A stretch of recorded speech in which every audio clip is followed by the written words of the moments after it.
اور پھر پیٹھ کے پیچھے غیبت کرتا ہے، برائی کرتا ہے۔ یہ دراصل اس وقت جس وقت دعوت کا آپ نے اعلان کیا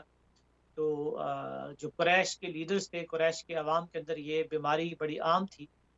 اور اس سے پہلے ہم پچھلی نشستوں میں مطالعہ کر چکے ہیں سورۃ العصر اور سورۃ تکاثر، اس میں یہ بات واضح کی گئی تھی کہ میری اور آپ کی زندگی کا ایک بلند مقصد، اور وہ مقصد ہے ایمان لانا، نیک اعمال کرنا، حق بات کی نصیحت کرنا اور صبر کی ترغیب کرنا۔ اور جب انسان اپنے اس مقصد کو بھول جاتا ہے تو پھر وہ دنیا اس کی زندگی کا مقصد بن جاتی ہے، پھر الہاکم التکاثر، پھر وہ کثرت کے ساتھ دنیا کی چیزوں کو حاصل کرنے میں وہ لگا رہتا ہے۔ اور جب انسان کو دنیا حاصل ہو جاتی ہے، اس کے پاس کچھ مال آ جاتا ہے، کچھ اس کے پاس علم آ جاتا ہے، یا اس کے پاس کوئی حسن ہوتا ہے، جوانی ہوتی ہے، طاقت ہوتی ہے، کوئی عہدہ ہوتا ہے، کوئی اتھارٹی ہوتی ہے، تو پھر وہ غرور و تکبر کا شکار ہو جاتا ہے، اور پھر وہ اپنے آپ کو بہت بڑا سمجھنے لگتا ہے اس تکبر کی وجہ سے کہ یہ میری قابلیت کا نتیجہ ہے، یہ میرا مال میری محنت اور ذہانت کا نتیجہ ہے، یہ علم میرے ہارڈ ورک کے نتیجے میں مجھے ملا ہے۔ پھر وہ تکبر دراصل اس کو مجبور کرتا ہے اپنے جو بڑائی کا احساس ہے اور اپنے آپ کو بڑا سمجھنے کی غلط فہمی جو اس کے اندر پیدا ہو جاتی ہے کہ وہ پھر دوسروں کو حقیر سمجھتا ہے، دوسروں کو جو دوسرے اس سے لوگ یا تو سوشل سٹیٹس میں، سماجی مرتبے میں کمتر ہوتے ہیں، یا علم میں، یا حسن میں، یا جوانی میں، یا کسی بھی چیز میں، یا مال میں، خاص طور پر چونکہ مال کا ذکر ہے، کیونکہ سب سے بڑا تکبر جو ہے وہ مال ہی سے پیدا ہوتا ہے، اور مال جو ہے نا وہ اس سے آپ عہدہ بھی خرید سکتے ہیں، اس کی وجہ سے جو ہے نا وہ اسٹیٹس بھی انسان کا بلند ہو جاتا ہے۔ اس لیے فرمایا کہ ویل لکل ہمزۃ لمزہ، ہلاکت ہے، بربادی ہے اور اس شخص کے لیے کہ جو